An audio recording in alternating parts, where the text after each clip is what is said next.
Eventually they reach their destination, তারা নির্দিষ্ট গন্তব্যস্থলে যে পৌঁছালো। দ্য বাস স্টপ, বাসটা থামলো in front of the church, চার্চের সামনে। এভরিবডি ওয়াজ ইলাটেড, প্রত্যেকেই ছিল আনন্দিত। অ্যান্ড স্টার্টেড টকিং, শুরু করছিল কথা বলতে, অল অ্যাট ওয়ান, একে অপরের সাথে। আমিনা আক্স, আমিনা জিজ্ঞাসা করলো, is this the same building, এটা কি সেই বিল্ডিংটা? দ্যাট ওয়াজ বিল্ড, যেটা তৈরি হয়েছিল ইন 1599, 1599 সালে। ম্যাডাম, দিদিমণি। নট অ্যাট অল আমিনা, একেবারেই না Amina. This church was destroyed, ওই চার্চটা ধ্বংস হয়ে যায় বা নষ্ট হয়ে যায় ডিউরিং দ্য মুঘল সেজ, মুঘল আক্রমণের ফলে, অফ হুগলি, হুগলিতে।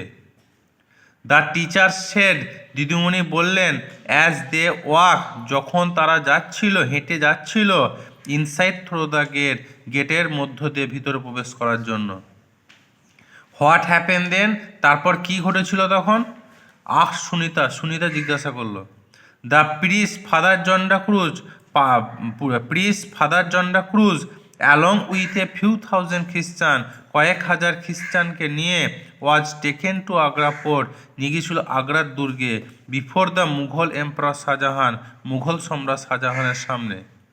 His order was to punish, তার আদেশ ছিল শাস্তি দিতে হবে দ্য প্রিজনার, বন্দীদের।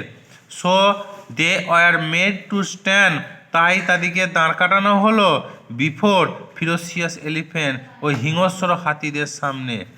বাট সারপ্রাইজিংলি, কিন্তু আশ্চর্যজনকভাবে, ওয়ান এলিফ্যান্ট ক্যারেড, একটা হাতি বয়ে নিয়ে গেল father John da cruise, father John da ক্রুজকে write up to the emperor, সম্রাটের সামনে।